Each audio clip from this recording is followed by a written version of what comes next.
tenho a alegria de estar compartilhando hoje a palavra do Senhor. Amém? E para mim é um motivo de muita alegria. É uma honra, é um privilégio. Hoje você pode estar sentindo assim a igreja com falta de alguém aí que você conhece, porque nesse final de semana nós estamos tendo o nosso encontro com Deus. E são 71 ou 72 pessoas que estão lá agora. E sábado à noite, quem já foi aí já sabe que é bom demais, né? Louvado seja Deus. E nós estamos aqui felizes, porque até aqui o Senhor nos ajudou. E hoje eu vou compartilhar uma palavra com você sobre resiliência, a marca de um valente. Há um tempo atrás, quando a gente ainda era casinha, eu ministrei essa palavra. E o Senhor me deu essa palavra há uns anos atrás. E quando eu estava meditando e me preparando para hoje, né? Eu pude ouvir claramente o Espírito Santo falando comigo: repregue aquela palavra. E eu estou obedecendo. E eu sei que grandes coisas o Senhor vai fazer nas nossas vidas através dessa palavra de hoje. Porque o Senhor sabe do que nós precisamos, não é verdade? Nada como Ele para escolher o que a gente precisa escutar. Resiliência. Segundo o dicionário, resiliência é propriedade que alguns corpos apresentam de retornar à forma original após terem sido submetidos a uma deformação. É a capacidade de voltar ao seu estado natural, principalmente após alguma situação crítica e fora do comum. Você e eu temos uma forma de origem. E essa forma de origem é sermos a imagem e semelhança do nosso Criador, Jesus Cristo. Essa é a nossa forma, essa é a sua origem.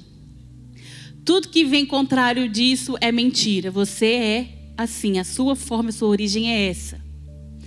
E eu costumo dizer que eu gosto de dar esses dois exemplos, que quantos aqui gostam de assistir jogos de Olimpíadas? Alguns gostam, né? Tem um jogo lá que é aqueles de salto, onde aquele atleta pega uma vara bem grande e ele pega aquela vara, se curva e aquela vara entorta toda e dá um impulso para ele pular. A vara se entorta e depois ela volta a ficar reta. Eu posso dizer também que aquela gominha que quando a gente vai tirar sangue, amarra no braço para poder ajudar a tirar o sangue. A gente amarra aquela gominha, ela traz uma deformação, mas depois ela volta à origem dela, o estado natural dela, né? Resiliência, então, ela é uma graça de que todos nós precisamos e que está disponível para nós.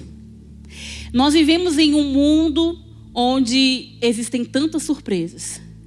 Surpresas boas e surpresas ruins. Nós somos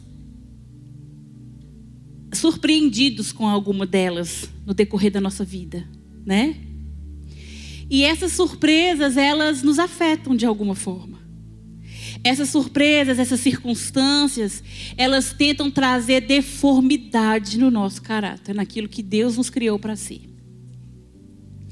E um exemplo, hoje nós vamos falar sobre duas pessoas da Bíblia que se mantiveram firmes, sem o seu caráter ser deformado. E eu quero te dizer que se você por algum momento se encurvou como a vara lá do atleta, você pode voltar ao seu estado normal de origem, que é ser a semelhança do nosso Senhor Jesus Cristo. Graças a Deus que nós temos essa oportunidade de voltarmos à nossa origem. E um desses exemplos, entre muitos outros que eu escolhi nessa noite para compartilhar com você, é sobre Jó. Nós vamos ler a história de Jó, que está lá em Jó 1, do 1 ao 22. Nós vamos ler, amém? Havia um homem na terra de Uz, cujo nome era Jó, homem íntegro e reto, temente a Deus, e que se desviava do mal. Nasceram-lhe 7 filhos e 3 filhas. Possuía 7.000 ovelhas, 3.000 camelos, 500 juntas de boi e 500 jumentas. Era também muito numeroso o pessoal ao seu serviço, de maneira que este homem era maior de todos os do Oriente. Seus filhos iam às casas uns dos outros e faziam banquetes, cada um por sua vez, e mandavam convidar as suas 3 irmãs a comerem e beberem com eles. Decorrido o turno de dias de seus banquetes, chamava Jó os seus filhos e os santificava. Levantava-se de madrugada e oferecia holocausto segundo o número de todos eles, pois dizia: talvez tenham pecado os meus filhos e blasfemado contra Deus em seu coração. Assim fazia Jó continuamente. Num dia em que os filhos de Deus vieram apresentar-se perante o Senhor, veio também Satanás entre eles. Então perguntou o Senhor a Satanás: de onde vens? Satanás respondeu ao Senhor e disse: de rodear a terra e passear por ela. Perguntou ainda o Senhor a Satanás: observastes o meu servo Jó? Porque ninguém há na terra semelhante a ele, homem íntegro e reto, temente a Deus, e que se desvia do mal. Então respondeu Satanás ao Senhor: porventura Jó debalde teme a Deus? Acaso não o cercastes com sebe, a ele e a sua casa e a tudo quanto tem? A obra de suas mãos abençoastes, e os seus bens se multiplicaram na terra. Estende, porém, a mão e toca-lhe em tudo quanto tem, e verás se não blasfema contra ti na tua face. E disse o Senhor a Satanás: eis que tudo quanto ele tem está em teu poder. Somente contra ele não estenda as mãos. E Satanás saiu da presença do Senhor. Sucedeu um dia em que os seus filhos e suas filhas comiam e bebiam vinho na casa do irmão primogênito, que veio um mensageiro a Jó e lhe disse: os bois lavraram, as jumentas passeam junto a eles. De repente, deram sobre eles os sabeus e os levaram e mataram os servos a fio de espada. Só eu escapei para trazer-te a nova. Falava este ainda quando outro veio e disse: fogo de Deus caiu do céu e queimou as ovelhas e os servos os consumiu. Só eu escapei para trazer-te a nova. Falava este ainda quando veio outro e disse: dividiram-se os caldeus em 3 bandos, deram sobre os camelos, os levaram, mataram os servos a fio de espada. Só eu escapei para trazer-te a nova. Também este falava ainda quando veio outro e disse: estando teus filhos e tuas filhas comendo e bebendo vinho em casa do irmão primogênito, eis que se levantou grande vento do lado do deserto e deu nos 4 cantos da casa, a qual caiu sobre eles e morreram. Só eu escapei para trazer-te a nova. Então Jó se levantou, rasgou o seu manto, rapou a cabeça e lançou-se em terra e o adorou. Repete comigo assim, ó: o adorou. E disse: nu saí do ventre da minha mãe e nu voltarei. O Senhor o deu e o Senhor o tomou. Bendito seja o nome do Senhor. Em tudo isso, Jó não pecou, nem atribuiu a Deus falta alguma. Meu Deus. Meu Deus. Que história. Que história. Se a gente pudesse retratar uma tragédia, seria essa vida de Jó, não é verdade? Que tragédia que aconteceu na vida de Jó. A vida de Jó, ela foi dilacerada. E não para por aí. Se a gente continua lendo lá no capítulo 2, nós podemos ver que Jó, ele foi afetado de uma enfermidade também. Não bastasse tudo isso que aconteceu na vida dele, ele foi afetado de uma enfermidade. O corpo dele foi afetado de tumores, da cabeça até a planta dos pés. E eu costumo a dizer e a pensar assim, gente, patrimônio a gente sempre vai ter a oportunidade de reconstruir de novo. Você perdeu? Deus te dá ideia, você tem saúde, você corre atrás e você consegue se erguer. Agora, quando a gente perde filho, quando a gente perde alguém, não tem jeito. Acabou. A morte é inimiga de Deus, o único espírito a ser vencido quando Jesus voltar. E eu imagino a dor que Jó estava sentindo nesse momento. O desespero que ele deve ter sentido. A circunstância que Jó estava vivendo nesse exato momento era de murmurar, de reclamar, de questionar. Deus, eu te sirvo. Eu sou um homem fiel. E nós vimos que o quê? Que diante das notícias negativas, diante dessa tragédia que ia chegando até Jó, ele o adorou, irmãos. Meu Deus! Ele o adorou. As circunstâncias, a gente talvez a gente até entenderia se ele tivesse blasfemado, se ele tivesse retrucado, se ele tivesse questionado. A gente até entenderia, era algo que se justificava. Mas diante dessa tragédia, Jó o adorou. Meu Deus! E nós podemos ver que lá em Jó 19:25, ele ainda encontra forças para dizer assim, porque eu sei que o meu Redentor vive e por fim se levantará sobre a terra. Jó, ele não se deformou com a murmuração. Ele não saiu da forma original que Deus o fez para questionar. Ele não chegou cheio de direito diante de Deus, como muitas das vezes a gente chega por tão pouco. Senhor, por quê? Eu passando isso, né? A gente às vezes chega cheio de direito na presença de Deus.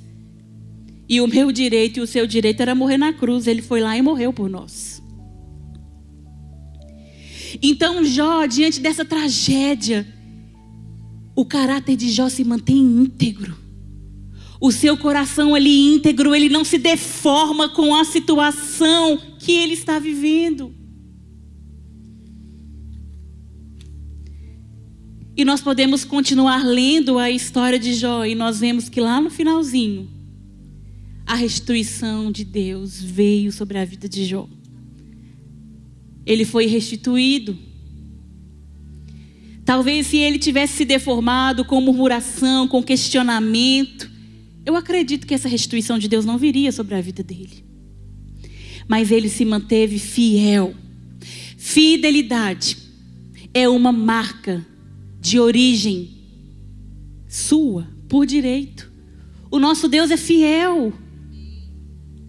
E você acha que o Senhor, ele pediria algo para nós que a gente não ia conseguir cumprir? Ele sendo justo, ele sendo todo-poderoso, ele iria um dia nos pedir algo que a gente não ia conseguir fazer, gente? Claro que não. Tudo que ele pediu é porque a gente dá conta. Sabe por que às vezes a gente não consegue? Porque nós estamos deformados. Mas nessa noite eu creio e eu falo isso profeticamente, você voltará à sua origem por direito. Você voltará à sua origem de ser imagem e semelhança de Jesus. Tudo que tem tentado te deformar, tudo que tem tentado arrancar você desse lugar, vai sair. Em nome de Jesus eu falo isso profeticamente. No reino espiritual eu falo isso profeticamente, eu libero isso sobre a sua vida. Em nome de Jesus. Ser resiliente é você ser perseverante, é você ter certeza que as lutas e as dificuldades que vão vir sobre a sua vida, nada é mais do que você provar a sua fidelidade ao Deus, o teu Criador que te escolheu. Com Jesus, não há dúvidas, irmãos, de que nós somos mais que vencedores. Foi Ele que disse. Então aguenta firme. Aguenta firme, irmão, que vai passar e você vai sair vitorioso dessa situação que você está passando. Não se curve. Não se deforme. Em nome de Jesus. Eu gosto muito de Provérbios. E Provérbios tem Provérbios 14, 32 diz assim, ó. Pela sua malícia é derribado o perverso, mas o justo, ainda morrendo, tem esperança. A sua esperança é Jesus, o Deus vivo, aquele que era, aquele que é, aquele que há de vir, aquele que tem o poder de todas as coisas. A sua esperança. Nós acabamos de ler. Se você está passando por uma situação onde você esteja morrendo, tenha esperança. Tenha esperança que vai passar, que você vai vencer, que você é capacitado em Deus para sair disso na sua forma original de Deus. E um outro exemplo que eu separei para compartilhar com você também é o exemplo de Ana. Tinha que ser mulher, né, gente? Eu tenho que defender o meu time. Nós vamos falar sobre Ana. E Ana, ela tem um exemplo fantástico, vários exemplos que nós vamos aprender aqui também com ela. Amém? 1 Samuel, de 1 a 28, nós vamos ler. Houve um homem de Ramataim Sofim, da região montanhosa de Efraim, cujo nome era Eucana, filho de Jeroão, filho de Eliú, filho de Tou, filho de Zufê, efraimita. Tinha ele 2 mulheres. Uma se chamava Ana e a outra Penina. Penina tinha filhos, Ana, porém, não os tinha. Este homem subia da sua cidade de ano em ano a adorar e a sacrificar ao Senhor dos Exércitos em Siló. Estavam ali os 2 filhos de Eli, Ofne e Finéias, como sacerdotes do Senhor. No dia em que Eucana oferecia o seu sacrifício, dava ele porções destes a Penina, sua mulher, e a todos os seus filhos e filhas. A Ana, porém, dava porção dupla, porque ele a amava, ainda mesmo que o Senhor a houvesse deixado estéril. A sua rival a provocava excessivamente para irritar, porquanto o Senhor lhe havia cerrado a madre. E assim o fazia ele de ano em ano, e todas as vezes que Ana subia à casa do Senhor, a outra a irritava, pelo que chorava e não comia. Então Eucana, seu marido, lhe disse: Ana, por que choras? E por que não comes? E por que estás de coração triste? Não te sou eu melhor do que 10 filhos? Após terem comido e bebido em Siló, estando ali Eli, o sacerdote, assentado numa cadeira junto a um pilar do templo do Senhor, levantou-se Ana e com amargura de alma orou ao Senhor e chorou abundantemente. E fez um voto, dizendo: Senhor dos exércitos, se benignamente atentares para a aflição da tua serva, e de mim se lembrares, e da tua serva não te esqueceres, e lhe deres um varão, ao Senhor o darei por todos os dias da sua vida, e sobre a sua cabeça não passará navalha. Demorando-se ela no orar perante o Senhor, passou Eli a observá-la o movimento dos lábios, porquanto Ana só no coração falava. Seus lábios se moviam, porém não se lhe ouvia nenhuma voz. Não se lhe ouvia voz nenhuma. Por isso, Eli a teve por embriagada. E lhe disse: até quando entrarás tu embriagada? Aparta de ti esse vinho. Porém Ana respondeu: não, Senhor meu. Eu sou mulher atribulada de espírito. Não bebi nem vinho, nem bebida forte, porém venho derramando a minha alma perante o Senhor. Não tenhas, pois, a tua serva por filha de Belial, porque pelo excesso da minha ansiedade e da minha aflição é que tenho falado até agora. Então lhe respondeu Eli: vai-te em paz, o Deus de Israel te conceda a petição que lhe fizestes. E disse ela: ache a tua serva mercê diante de ti. Assim, a mulher se foi, seu caminho, e comeu, e o seu semblante já não era triste. Levantaram-se de madrugada e adoraram perante o Senhor, e voltaram e chegaram à sua casa a Ramá. Eucana coabitou com Ana, sua mulher, e lembrando-se dela o Senhor, ela concebeu, e passado o devido tempo teve um filho, a que se chamou Samuel, pois dizia: do Senhor o pedi.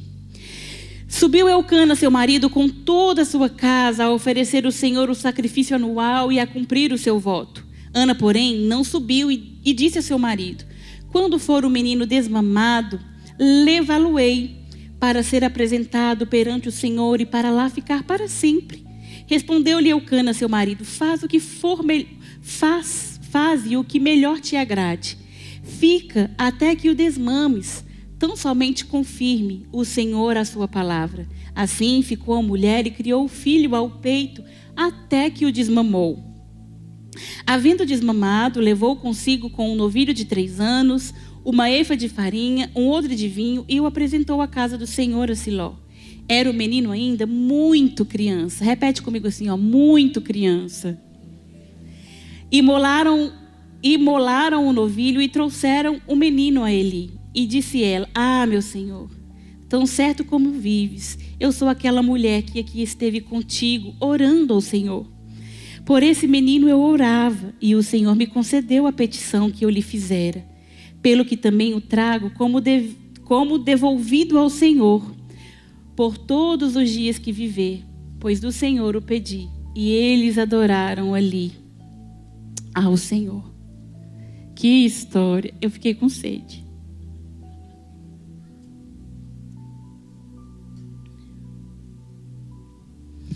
E nós vamos tirar algumas lições aqui da vida de Ana. Primeiro de tudo, Ana, ela era estéril. E ela era casada com Eucana. E Ana, como se isso não bastasse, se isso já não fosse uma tristeza e uma dor para ela, ela tinha que conviver com as provocações da Penina. Olha o nome da mulher, Penina. Penina provocava Ana, humilhava Ana. Eu imagino que quando ela estava perto dela, ela deve que, sabe, aquele olhar de soberba, aquele olhar de eu sou melhor do que você. Ana estava convivendo com essa aflição. Ela estava convivendo com essa dificuldade. Eu não posso ter filho, eu não posso dar filhos ao meu marido. E tem essa outra que está aí me humilhando, está me irritando, me provocando.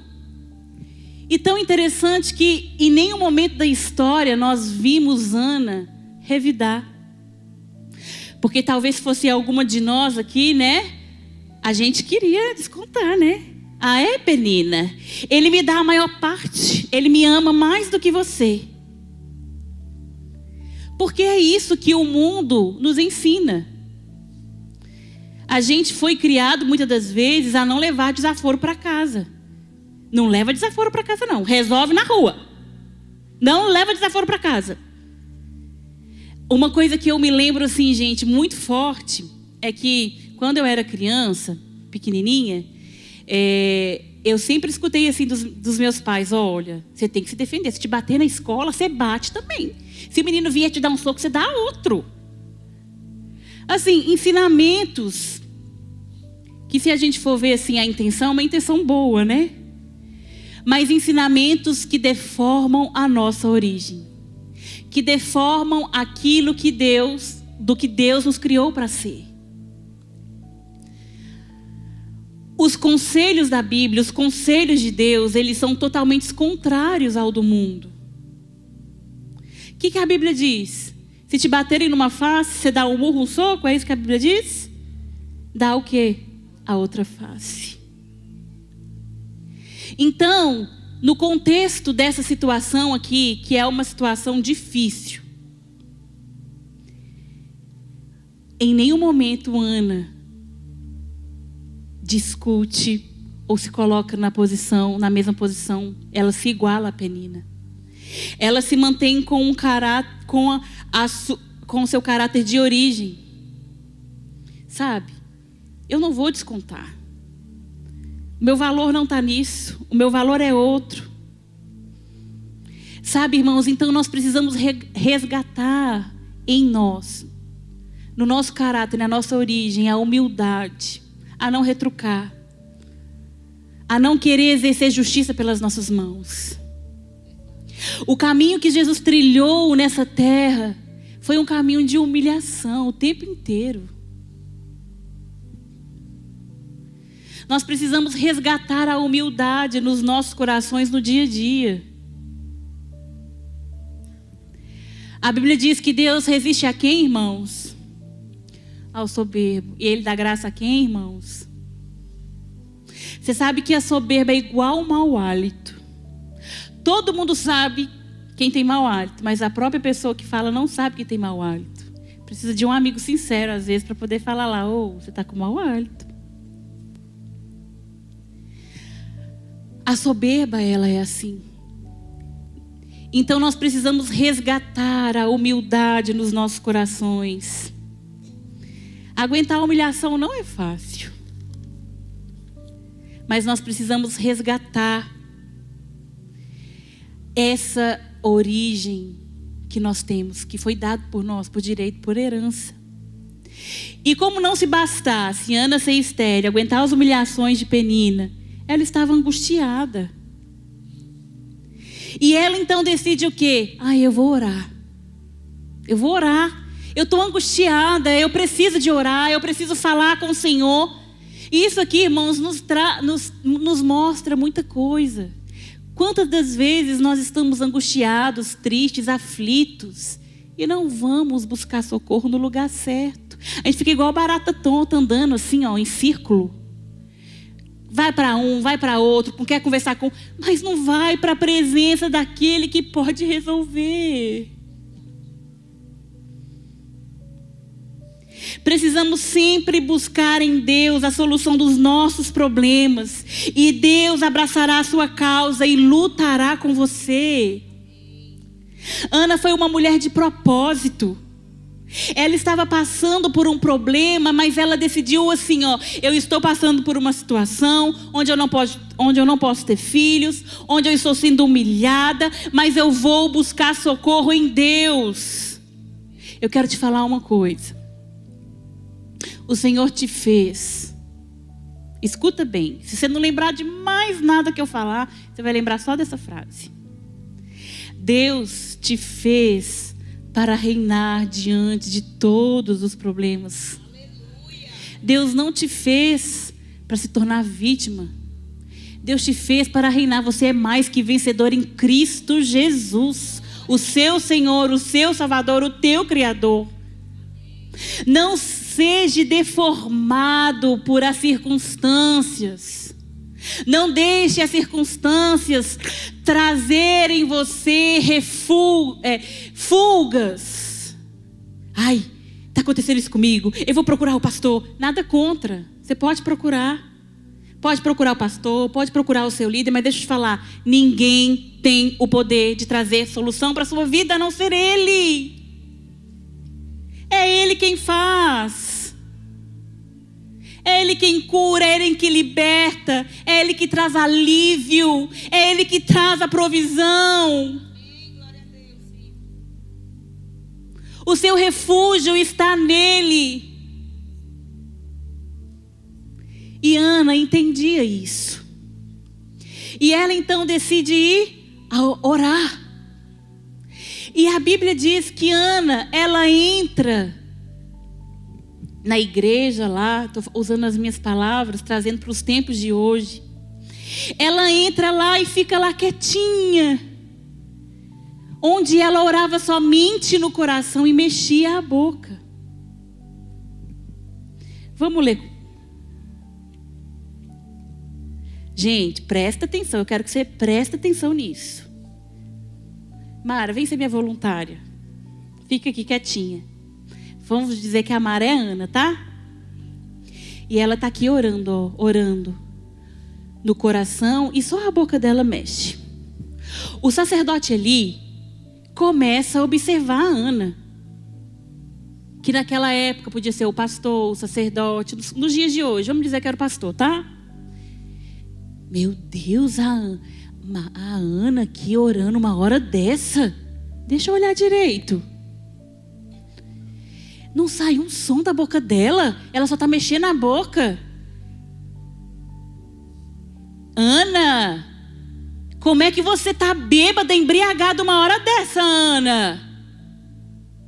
Foi essa pergunta que Eli fez para ela. Uma hora dessa você está embriagada, deixa esse vinho, você bebe lá fora e vem cair aqui dentro? Ah, não. Irmão, se coloca nesse lugar. Obrigada, Mara, pode sentar. Se coloque nesse lugar você. Você vem para a igreja, está aflito, está passando por um problema. Entra aqui. Fica aqui, ó, na frente orando, baixinho, só sua boca mexendo. E eu viro para você e falo isso. Você bêbada, embriagada uma hora dessa? Ah, não. Qualquer ser humano ia falar o quê? Eu bêbada, pastor? Cria vergonha na sua cara? Eu estou aqui orando e o senhor está falando que eu estou bêbada? Eu vou embora dessa igreja. E sai ali naquela porta, ó, e nunca mais volta aqui. Gente, verdade ou mentira? E ainda fala mal da igreja. Não volta naquela igreja lá não, que o pastor falou que eu sou cachaceira. É verdade, gente. Mas, gente, olha aqui, vamos ler. Versículo 15. Porém, Ana respondeu: não, Senhor meu, pelo amor de Deus. Que humildade, que caráter.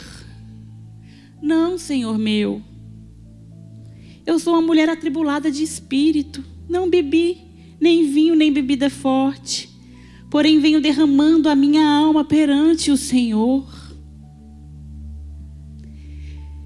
Mais uma vez, as circunstâncias querendo deformar o caráter de Ana.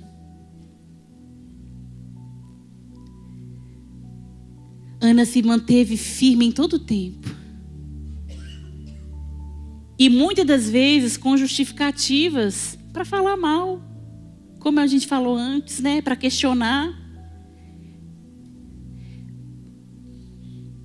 Mas Ana não deixa aquele momento, aquela circunstância roubar a origem que ela tem em Deus. Como eu preciso disso, irmãos? Como eu preciso disso? Às vezes por tão pouco a gente se deforma. Às vezes é uma fechada no trânsito que te dão. E ali você já tira o seu revólver imaginário e atira na pessoa. Imagine se a gente passasse por situações como esses homens, Jó e Ana, passaram. E aí nós lemos a história que Deus se lembrou de Ana. Ana sai ali, o seu rosto já não é mais abatido, ela come, ela bebe, ela vai lá para sua casa com Eucana. E aí, na madrugada, eles levantam, oram. E Deus se lembrou de Ana e ela ficou grávida.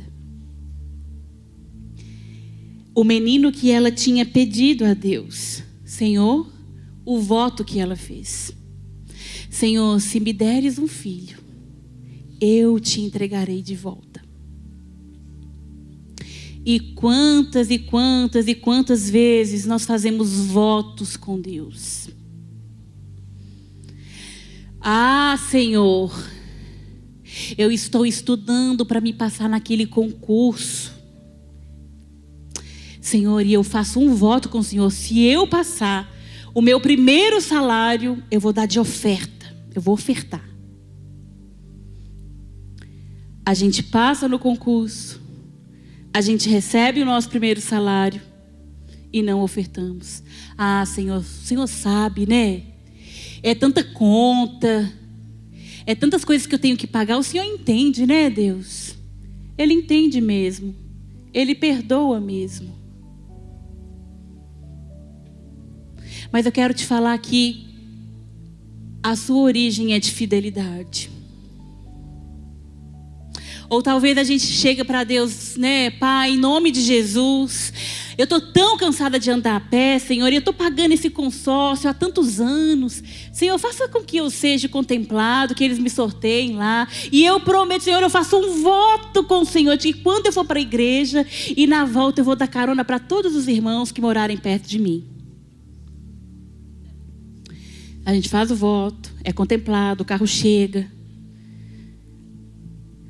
No final do culto a gente sai igual bandido, querendo que ninguém veja a gente, para a gente não dar carona, porque a gasolina está cara.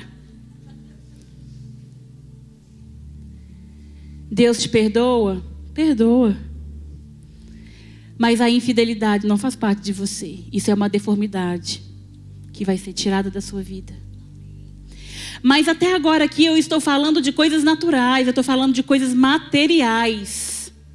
Coisas perdem totalmente valor quando se comparada a gente, a um filho. E eu tenho certeza que Ana estava grávida, ela engravidou ali e ela falou, meu Deus, eu vou ter que dar. Eu vou ter que devolver. Eu vou ter que dar ao Senhor, eu vou ter que devolver, eu vou ter que devolver, eu vou ter que devolver. E nós mulheres, quando sabemos que a gente está grávida, a partir do momento que a gente descobre que a gente está grávida, a gente já ama. A gente já ama, assim, com todo o nosso ser, com toda a nossa força. E eu imagino aquela criança sendo, né, que foi crescendo na barriga de Ana, que foi interagindo, que eles vão crescendo na barriga da gente, eles aprendem a reconhecer a voz do pai, da mãe, eles começam a mexer, a interagir. E aquele amor só foi crescendo no coração de Ana. E eu imagino que Ana deve que ficava assim, meu Deus, ele vai nascer e eu vou ter que entregar. Ele vai nascer e eu vou ter que entregar.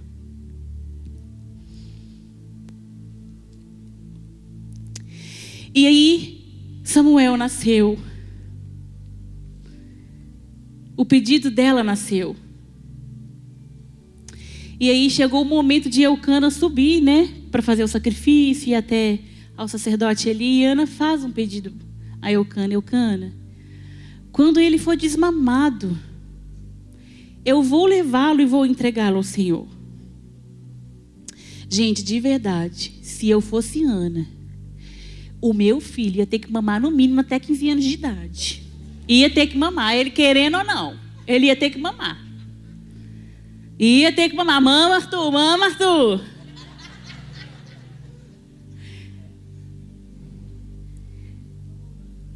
E lá no versículo 24, nós lemos assim, ó. Havendo desmamado, levou consigo, com um novilho de 3 anos, uma efa de farinha e um odre de vinho, e o apresentou à casa do Senhor a Siló. Era um menino ainda muito criança. Irmãos, vamos imaginar essa cena. Eu gosto muito assim de imaginar as coisas, de me colocar no lugar do outro, porque é assim que a gente consegue entender. Você realmente acha que foi um momento gostoso, que foi um momento legal?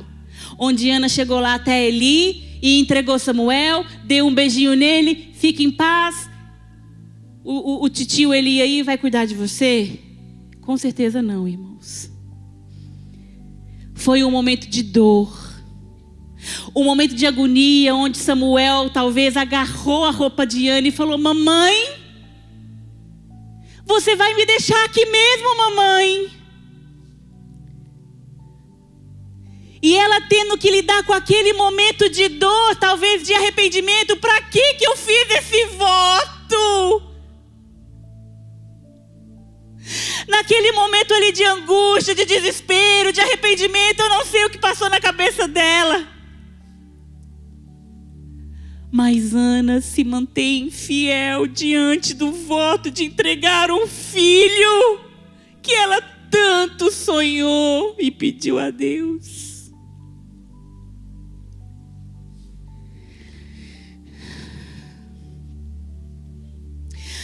Ana, ela enxergou os problemas, ela enxergou as dificuldades, mas ela sabia que Deus estava com ela. Com certeza, se Ana voltasse atrás naquele momento e pegasse Samuel no colo de novo e levasse ele para casa, Deus iria perdoar Ana? Iria. Sim, porque Ele é um Deus misericordioso que perdoa. Mas Samuel não teria sido aquela criança que ouviu a Deus. Ele não teria sido o juiz que ele foi, o homem de Deus que ele foi. Não deixe a infidelidade roubar a sua eternidade. Não deixe a infidelidade roubar a sua santidade. Está difícil, é difícil mesmo. Muitas das vezes é desesperador mesmo. Mas vale a pena se manter fiel. Vale a pena se manter na origem que Deus te criou para ser. Não aceite as deformidades do mundo, meu irmão. Eu estou falando isso para você e primeiramente para mim, porque essa foi a palavra que Deus me deu, então passou para mim primeiro. Não deixe as deformidades tirar a sua essência. Não deixe as deformidades tirar a sua salvação, a sua eternidade. O que nos espera vale muito mais a pena do que qualquer momento nessa terra. É real, vai acontecer. Um dia nós estaremos com Ele.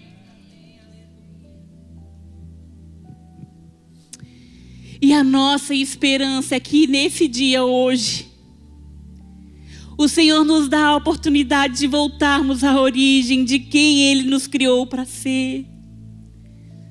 Só depende de nós, só depende da nossa conduta, só depende das nossas escolhas. A escolha que Ana teve afetou a sua geração, afetou a vida de Samuel. Samuel foi aquele menino que ouviu a Deus. As nossas escolhas afetam a nossa geração, o que vem após nós. Quando nós escolhemos pecar, quando nós escolhemos fazer qualquer coisa, não pense você que só você é o prejudicado, não. Isso afeta outras pessoas também. Afeta outras coisas também na sua vida. E hoje eu tenho certeza que o recado de Deus para nós, para mim, volte à sua origem. Volte à origem que Ele te criou.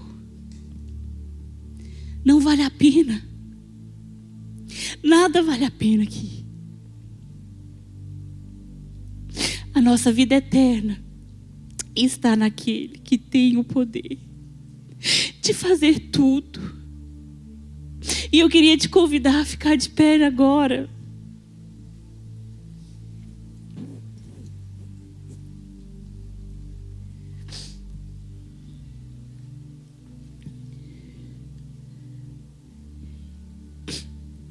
E esse é o momento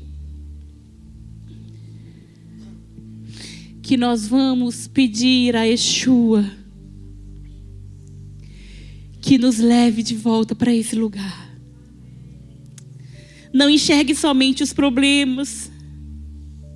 Veja que por detrás dessas dificuldades está um Deus que pode te socorrer de tudo. Você tem um Deus que te socorre de tudo, de todas as coisas.